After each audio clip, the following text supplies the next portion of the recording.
नमस्कार दोस्तों, मैं नवनाथ जादव आप सभी का स्वागत करता हूँ मेरे अपने चैनल सक्सेस मंत्रा में। सक्सेस मंत्रा ये चैनल वर्किंग प्रोफेशनल जो मैन्युफैक्चरिंग इंडस्ट्री और अदर इंडस्ट्री में काम करते हैं, जिनको लीन मैन्युफैक्चरिंग की जानकारी चाहिए, जिनको क्वालिटी टूल्स की जानकारी चाहिए और कुछ सॉफ्ट स्किल्स की मोटिवेशन की जानकारी चाहिए, उनके लिए ये चैनल बनाया है। और इस चैनल के ज़रिए हम आज जो वीडियो बनाने जा रहे हैं, उस वीडियो में हम 8 types of waste in lean manufacturing के बारे में जानें। लीन मैन्युफैक्चरिंग क्या है? लीन मैन्युफैक्चरिंग ये एक ऐसी मेथडोलॉजी है, ये मेथडोलॉजी टोयोटा प्रोडक्शन सिस्टम ने इम्प्लीमेंट की थी। और इस मेथड की जरिए टोयोटा प्रोडक्शन सिस्टम ने अपने कंपनी में अपने यहाँ पे जो कुछ भी डेविएशंस थे, वो डेविएशंस रिड्यूस करके अपना प्रॉफिटेबल बिजनेस किया है। तो ये टोयोटा प्रोडक्शन सिस्टम में ये लीन मैन्युफैक्चरिंग कंसेप्ट लाई। उसमें हम पहले जानेंगे कि लीन मैन्युफैक्चरिंग क्या है। लीन मैन्युफैक्चरिंग मतलब हमारे मैन्युफैक्चरिंग में से जो कुछ भी वेस्ट है उसको निकाल के हमारी प्रोडक्टिविटी बढ़ाना मतलब है लीन मैन्युफैक्चरिंग। एंड लीन जो है, लीन का मतलब है हमारी जो फैक्ट्री है, ऑर्गेनाइजेशन है, उसमें से डेविएशंस, 3 डेविएशंस निकालना। वो 3 डेविएशंस कौन से है? पहला है मुड़ा, मुड़ा मतलब वेस्ट। दूसरा है मुरा, मुरा मतलब अनइवननेस। एंड तीसरा है मुरी, मुरी मतलब ओवरबर्डन। जो कुछ भी बर्डन हमारे ऑर्गेनाइजेशन पे रहेगा उसको हम ओवरबर्डन कह सकते। दोस्तों, हम आज की इस वीडियो में सिर्फ वेस्ट के बारे में जानने वाले हैं, क्योंकि ये जो कंसेप्ट है बहुत ही बड़ा कंसेप्ट है। इसमें जो बाकी की चीज़ें हैं, ओवरबर्डन, मुरा, मुरी जो है, वो हम दूसरे वीडियो उसके लिए बनाएंगे। लेकिन सबसे पहले हम जानेंगे वेस्ट। तो दोस्तों, वेस्ट क्या होता है? वेस्ट ये एक ऐसी स्टेप और एक्शन है प्रोसेस की जिसमें कॉस्ट ऐड होती है, बट उसका कोई वैल्यू हमारे प्रोडक्ट में ऐड नहीं होता है और उसका कोई कॉस्ट हमें कस्टमर देता नहीं है।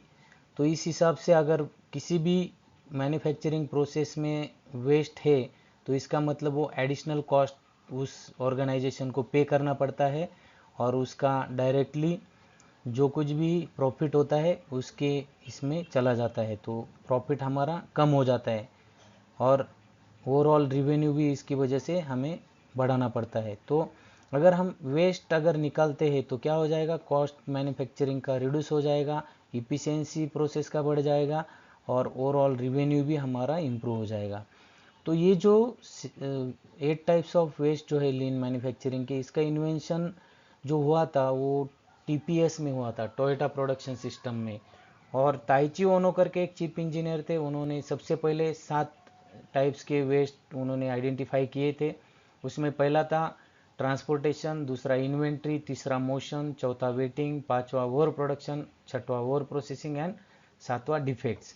तो इस हिसाब से उन्होंने 7 जो वेस्ट है वो उन्होंने डेवलप किए थे। और उसके बाद 1990s में फिर से टीपीएस ने एक और वेस्ट जनरेट किया, उसका नाम था नॉन यूटिलाइज टैलेंट और स्किल। तो ये 8 जो वेस्ट है वो ऐसे इम्प्लीमेंट हो गए। तो दोस्तों, अगर हम देखेंगे किसी भी ऑर्गेनाइजेशन में अगर जो कुछ भी नॉन वैल्यू एडेड एक्टिविटीज़ होती है, प्रोसेस में होती है, ट्रांसपोर्टेशन में होती है, जो कुछ भी कंप्लीट प्रोसेस होता है किसी भी ऑर्गेनाइजेशन का, वो कंप्लीट प्रोसेस में अगर ये नॉन वैल्यू एडेड एक्टिविटी हम निकालते हैं तो क्या हो जाएगा?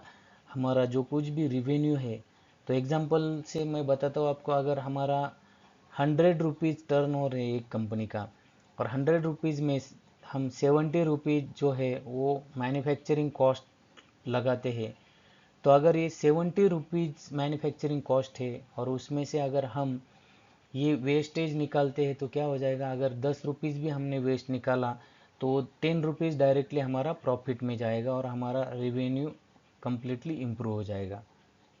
जानेंगे।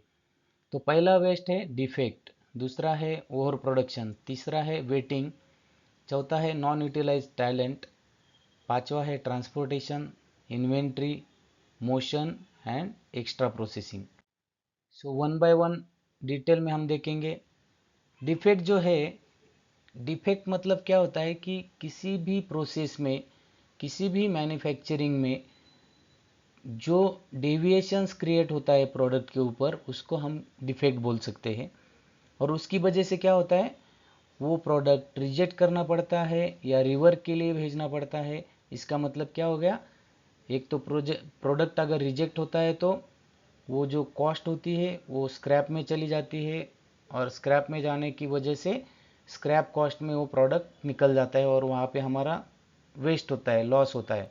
और अगर हम वही प्रोडक्ट रिवर्क के लिए भी अगर भेजते हैं तो रिवर्क करने के लिए जो रिसोर्सेस लगेंगे, जो मैन पावर लगेगा, टूल्स लगेंगे, जो इन्वायरमेंट इंफ्रास्ट्रक्चर, वो भी वेस्ट में चला जाता है। तो डिफेक्ट जो है वो सबसे बड़ा वेस्ट है जो मैन्युफैक्चरिंग में क्रिएट होता है। तो अगर इसका अब हम सॉल्यूशन जानना चाहेंगे तो इसके लिए क्या करना पड़ेगा, हमने पहले वीडियो में जाना है 7 QC टूल्स के बारे में। तो वो 7 QC टूल्स अगर या क्वालिटी टूल्स हम हमारे मैन्युफैक्चरिंग में इम्प्लीमेंट करते हैं तो क्या होगा, वो जो क्वालिटी डिफेक्ट्स जनरेट हो रहे हैं तो वो जनरेट कम होंगे और हमारा जो डिफेक्ट वेस्ट है वो बच जाएगा। नेक्स्ट वेस्ट है over production. Over production means जो हमारी रिक्वायरमेंट प्रोडक्शन की जो है उसके बियॉन्ड जाके प्रोड्यूस करना, मतलब उसको बोल सकते हैं ओवर प्रोडक्शन। जो कस्टमर डिमांड है वो कस्टमर डिमांड के भी ऊपर, अगर कस्टमर ने 20 पार्ट्स का डिमांड दिया है और हम 30 पार्ट्स बना रहे हैं तो इसका मतलब क्या हो गया, ये ओवर प्रोडक्शन हो गया है। इसमें क्या हो सकता है, अगर हम एडिशनल प्रोडक्ट बना के रखते हैं तो क्या होगा, हमारा जो प्रोडक्ट है वो उसके लिए जो एडिशनल मटेरियल लगने वाला है वो पैसा हम इन्वेस्ट कर रहे हैं, उसको हम होल्ड करके रख रहे, एडिशनल इन्वेंट्री होल्ड करके रख रहे, उसके लिए स्पेस लग रहा है। और दूसरी चीज़ ऐसी है, अगर कुछ पार्ट्स अगर इसमें से एब्सोल्यूट हो जाते हैं तो फिर क्या होगा, हमें वो प्रोडक्ट बेचने के लिए दिक्कत आएगी और वो स्क्रैप करना पड़ेगा। तो ये सब चीज़ें ओवर प्रोडक्शन में इन्वॉल्व होती है। इसके लिए सॉल्यूशन क्या है, जो कुछ भी शेड्यूल्ड हमारा कस्टमर हमें भेजता है उसके हिसाब से ही हमें प्रोडक्शन करना है।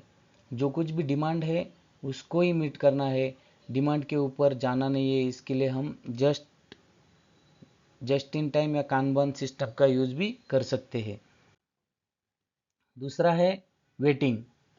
वेटिंग मतलब किसी भी ऑर्गेनाइजेशन में और किसी भी प्रोसेस में हम अगर प्रोसेसिंग कर रहे हैं और वहाँ पे कुछ मशीन्स है और कुछ मैन पावर भी है, वो आइडल रहते हैं क्योंकि अगला या पीछे वाला कोई ऑपरेटर या मशीन टाइम में उसको डिलीवर नहीं कर रहा है, या तो उसको जो पीछे का या आगे का प्रोसेस है वो कंप्लीट विद इन टाइम नहीं हो रहा है। तो इसके लिए जो बीच का ऑपरेटर या मशीन है उसको वेट कर रहा है। इसका मतलब क्या, उसको वेटिंग देना पड़ रहा है। तो ये जो वेटिंग जो है ये वेस्ट है। इसमें अगर देखेंगे तो लाइन का जो बैलेंसिंग है वो प्रॉपर कर सकते हैं हम। लाइन बैलेंसिंग के बेस पे अगर वेटिंग रिड्यूस करना है तो ये बहुत ही इम्पोर्टेंट है। हमें लाइन बैलेंसिंग करना है, बॉटल नेक्स ढूंढना है और वो बॉटल नेक को हमें अप्रोप्रिएट सॉल्यूशन ढूंढ के उसको किल करना है। अगर हम नहीं ढूंढेंगे तो वेटिंग वैसे ही रहेगा। अगर वेटिंग करने वाला ऑपरेटर अगर और या मशीन फुल्ली लोड हो जाता है तो हमारा जो वेटिंग है वो कम हो जाएगा और उसमें से वेस्ट रिड्यूस हो जाएगा।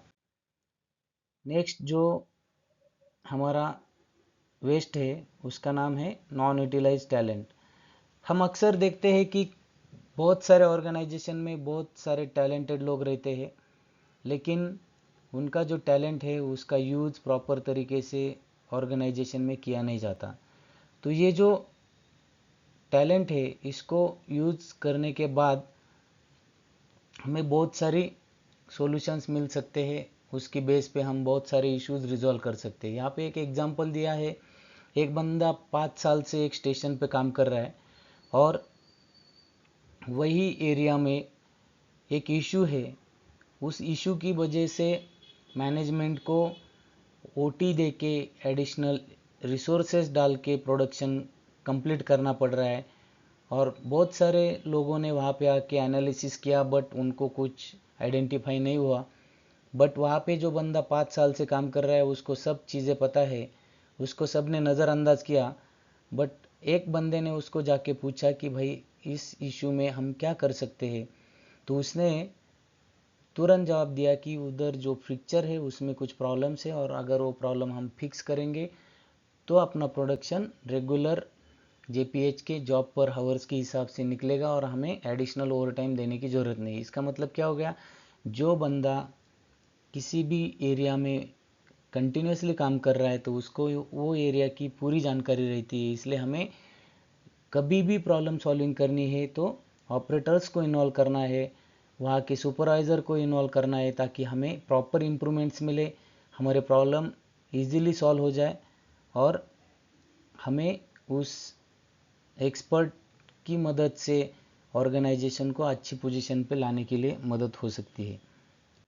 इसमें हम सजेशन स्कीम्स भी यूज़ कर सकते हैं। अगला है ट्रांसपोर्टेशन। ट्रांसपोर्टेशन मीन्स जो कुछ भी मूविंग अराउंड पार्ट्स के लिए जो प्लांट में मूविंग किया जाता है ट्रांसपोर्ट से, उसे हम ट्रांसपोर्टेशन बोल सकते हैं। और ये ट्रांसपोर्टेशन अगर एडिशनल होता है, अननेसेसरी होता है, तो इसे बोलते हैं ट्रांसपोर्टेशन वेस्ट। प्लान के हिसाब से अगर ट्रांसपोर्टेशन नहीं हो रहा है, ज़्यादातर ट्रिप्स ज़्यादा होने लगी है, थोड़ा ही मटेरियल है बट उसके लिए 2-3 बार ट्रिप्स करना पड़ रहा है, इसका मतलब क्या है, वेस्ट ऑफ टाइम। और यहाँ पे अपॉर्चुनिटी भी वेस्ट हो रही है क्योंकि मटेरियल डिलीवर जो हो रहा है प्लांट में, वो मटेरियल डिलीवरी के लिए जो स्पेसिफिक ट्रांसपोर्टेशन रिक्वायर्ड है उससे कई ज़्यादा ट्रांसपोर्टेशन हम यूज़ कर रहे हैं। तो ये जो ट्रांसपोर्टेशन है ये अगर हमें कम करना है तो इसके लिए क्या करना है, सबसे पहले वो जो ट्रांसपोर्टेशन की जो पाथ है, उसकी जो स्टेप्स है, उसका सबसे पहले स्पेगेटी डायग्राम निकलना है। उससे हमें क्या हो जाएगा, एक विजुअल फ्लो डायग्राम मिलेगी और उसकी बेस पे हमें ढूंढना है कि कहाँ पे हमारा ट्रांसपोर्टेशन ज़्यादा हो रहा है। Equipment, inventory, tools, people, products, through system, ये सब चीज़ें हमें विजुअलाइज करना है स्पेगेटी डायग्राम में और उसके ऊपर हमें काम करना है। जो कुछ भी बोटलनेक मिलेगा वो स्ट्रीमलाइन करके उसका जो फ्लो है वो सिंपल वे में करना है ताकि हमें कम से कम ट्रांसपोर्टेशन करना पड़े। तो ये है ट्रांसपोर्टेशन। दूसरा है इन्वेंट्री। इन्वेंट्री मतलब जो कुछ भी रॉ मटेरियल हम खरीदते हैं वो जितना चाहिए उतने ही क्वांटिटी में लेना चाहिए और जो कुछ भी प्रोड्यूस कर रहे हैं वो जितना चाहिए उतने ही क्वांटिटी में प्रोड्यूस करना है। नहीं तो क्या होगा, हमारी जो डिफाइंड इन्वेंट्री है उसके ऊपर इन्वेंट्री जाएगी और उसके लिए एडिशनल स्पेस लगेगा।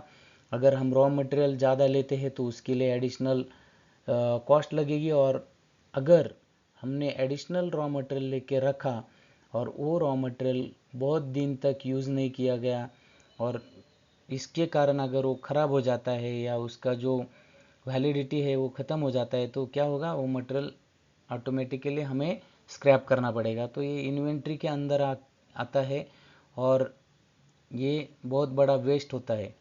तो इन्वेंट्री जो है, इन्वेंट्री को कैसे कंट्रोल करें, तो इन्वेंट्री कंट्रोल करने के लिए हम कानबान सिग्नल्स का सेटअप कर सकते हैं। उसकी वजह से क्या होगा, हमें जितना मटेरियल चाहिए उतना ही हम ऑर्डर दे सकते हैं और यहाँ पे जीट सिस्टम का भी हम यूज़ कर सकते हैं।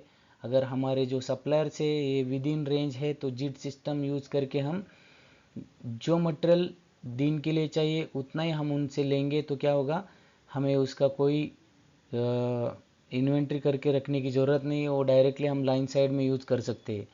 तो ये सब इन्वेंट्री में आते हैं और इन्वेंट्री अगर हम कंट्रोल करते हैं तो क्या कर सकते हैं, हम और प्रोडक्शन कंट्रोल कर सकते हैं और हमारा स्पेस भी सेव हो जाएगा। और जो वेस्ट इन्वेंट्री में होता है उसमें ज़्यादातर कॉस्ट ही होता है, वो कॉस्ट हम सेव कर सकते हैं। नेक्स्ट जो क्वालिटी टूल है उसका नाम है मोशन। मोशन मतलब हम जब किसी भी मैन्युफैक्चरिंग इंडस्ट्री में काम करते हैं उसमें अगर कोई भी एक्शन हम कर रहे हैं वो एक्शन की कोई वैल्यू नहीं है, बट वो एक्शन करना हमें ज़रूरी है, तो उसको बोल सकते हैं हम मोशन। क्योंकि ये जो एक्शन है, ये एक्शन की मैन्युफैक्चरिंग कॉस्ट में सिर्फ कॉस्ट बढ़ जाती है, उसका प्रोडक्ट में कोई वैल्यू ऐड नहीं होता है। तो ये जो मोशन है इसे हम अननेसेसरी मूवमेंट भी बोल सकते हैं, पुअर एर्गोनॉमिक भी बोल सकते हैं। इसकी वजह से ऑपरेटर्स को कुछ पेन और कुछ एर्गोनॉमिकल डिसीज़ भी जनरेट हो सकते हैं। अगर एखादा एरिया है जो पुअरली ऑप्टिमाइज्ड है और जहाँ पे हम इम्प्रॉपर मटेरियल रखा है, इम्प्रॉपर टूल्स रखे हैं, इक्विपमेंट्स रखे हैं, और वो ऑपरेटर को बहुत ज़्यादा स्टेप्स लेने पड़ रहे, एर्गोनॉमिकली बहुत ज़्यादा उसको झुकना पड़ रहा है, बेंड होना पड़ रहा है, तो इस सिचुएशन में क्या हो जाएगा, वो ऑपरेटर को जितना साइकिल टाइम है उससे कई ज़्यादा साइकिल टाइम उसको काम करने के लिए लगेगा, और उससे क्या होगा, वेस्ट होगा। वेस्ट कैसे होगा, अगर उसको 50 सेकंड का अगर टैक टाइम है और ये जो सिचुएशन है वर्क प्लेस ऑर्गेनाइज नहीं है उसका, तो उसको मोर देन 50 सेकंड्स का टाइम लगेगा, मे बी उसको 100 सेकंड्स तक टाइम लग सकता है। तो इससे क्या हो जाएगा, हमारा प्रोडक्टिविटी भी कम हो जाएगा और आउटपुट भी कम निकलेगा। तो हमें क्या करना है इस सिचुएशन में, हमें जो वर्क स्टेशन है उसको ऑर्गेनाइज करना है, इक्विपमेंट और टूल जो है वो ऑपरेटर के नज़दीक होने चाहिए, मटेरियल्स जो है उसके लोकेशंस नियरर टू ऑपरेटर होने चाहिए, जहाँ पे एर्गोनॉमिक सिचुएशन जनरेट हो रही है वहाँ पे कुछ काइजन्स करके वो ऑपरेटर को मिनिमम ऑप्टिमम रीच तक वो मटेरियल देना चाहिए, ताकि वो जो ऑपरेटर है उसका फटीग कम हो जाएगा और वो बेटर आउटपुट दे सकता है। तो ये मोशन को अवॉइड करने की सॉल्यूशंस है। अभी दूसरा जो वेस्ट का टाइप है वो है एक्स्ट्रा प्रोसेसिंग। एक्स्ट्रा प्रोसेसिंग में मतलब क्या है कि जो कुछ भी कस्टमर ने दिया है उसके अलावा कोई पार्ट में हमें एडिशनल प्रोसेस करना पड़ता है, उसको हम बोलते हैं एक्स्ट्रा प्रोसेसिंग। फॉर एग्जांपल, पहले जो गाड़ी के बम्पर्स आते थे वो मेटल के थे, तो इसके कारण क्या करना पड़ता था, मेटल के होने के कारण वो बम्पर को दोनों साइड में पेंटिंग करना ज़रूरी था।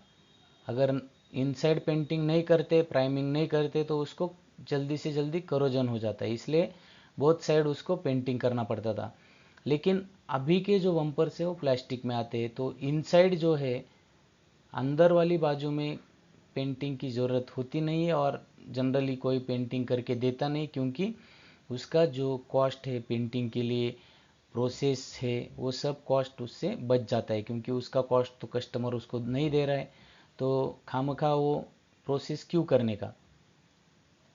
तो एक्स्ट्रा प्रोसेसिंग के लिए कुछ सॉल्यूशंस भी है। अगर कोई भी चेंज मैनेजमेंट होता है तो वहाँ पे हमें क्वेश्चन पूछना चाहिए, ये चेंज क्यों है और इस चेंज की कस्टमर को ज़रूरत है या नहीं है, ये सब चीज़ें वहाँ पे पूछनी चाहिए। और रैंडमली कंटिन्यूस इम्प्रूवमेंट में हमें एक्स्ट्रा प्रोसेसिंग का स्टडी करना चाहिए, एडिशनल प्रोसेसिंग कम से कम कैसी हो जाएगी इसके ऊपर ध्यान देना चाहिए। तो दोस्तों ये थे 8 टाइप्स ऑफ वेस्ट, और ये वेस्ट के जो प्रॉब्लम्स थे वो भी हमने डिस्कस किए, और उसके ऊपर क्या सॉल्यूशन चाहिए वो भी हमने डिस्कस किया। तो दोस्तों, आपको वीडियो कैसा लगा ये आप कमेंट में बोल सकते हैं। आपको अगर कुछ क्वेरी होगी तो आप कमेंट में ज़रूर दे सकते हैं, और ये जो वीडियो है ये आप लाइक करें, कमेंट करें और शेयर करें, और मेरा चैनल सक्सेस मंत्रा को सब्सक्राइब करें। Thank you friends.